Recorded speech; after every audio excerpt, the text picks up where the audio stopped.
The time period from 1880 to 1900 in Texas history is kind of the end of an era. See, Texas is slowly but surely becoming really part of the United States. In 1880, the population is 1.6 million. By 1900, it has nearly doubled to 3.1 million people. That's a lot of folks starting to move into Texas. Well, mostly these newcomers are immigrants from the South. But there's also 180,000 foreign-born Texans during this same time period.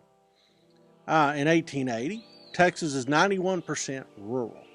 By 1900, it's only 83% rural. Texans are moving to town for various and sundry reasons. The South Plains and the Panhandle have a settlement boom during this time period, but really most of this population is moving into East Texas and the coastal bend. By 1880, most Texas counties that we know today are at least laid out. Well, what are people doing for a living in Texas? Most of them are farming. There's 175,000 farms in Texas in 1880, and there's about 350,000 farms by 1900. So nearly a 2x growth in the number of farms. Cotton production, 805,000 bales, growing all the way to 2.5 million by 1900. So, what are they farming? Cotton. They're also farming corn. Corn, the number one feed crop in the state, goes from 30 million bushels in 1880 to about 110 million bushels by 1900, a 3.5 time increase.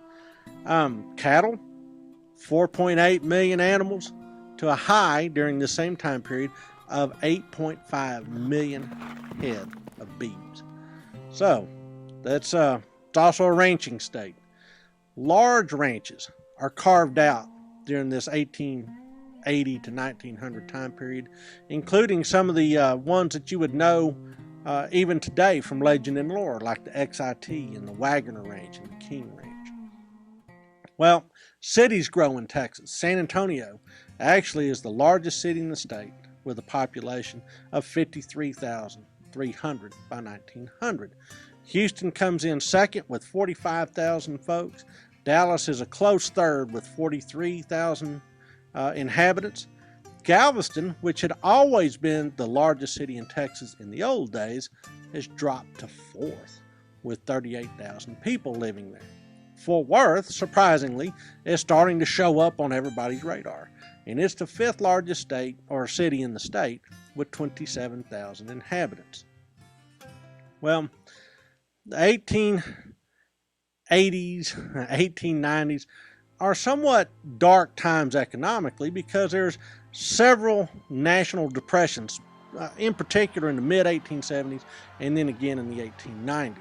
And so these depressions tend to rock people off of their stability, their foundations. Land prices drop in the 1890s, and so people find themselves with less personal value than they had in the past. Their personal wealth is shrinking. Tenant farming increases from just 38% in 1880 to 50% by 1900. Well, people are leaving the farms and moving to town, and that's what's also driving this increase in population in those cities. Well, we've talked about fencing the open range and turning them into ranches. Guess what? Ranchers tend to put too many animals on their property, which leads to overgrazing. Overgrazing leads to an ecological sort of disaster in the western part of the state especially. Industrial enterprises, lured in by the railroad, begin to exploit natural resources, and East Texas timberlands begin to be stripped away.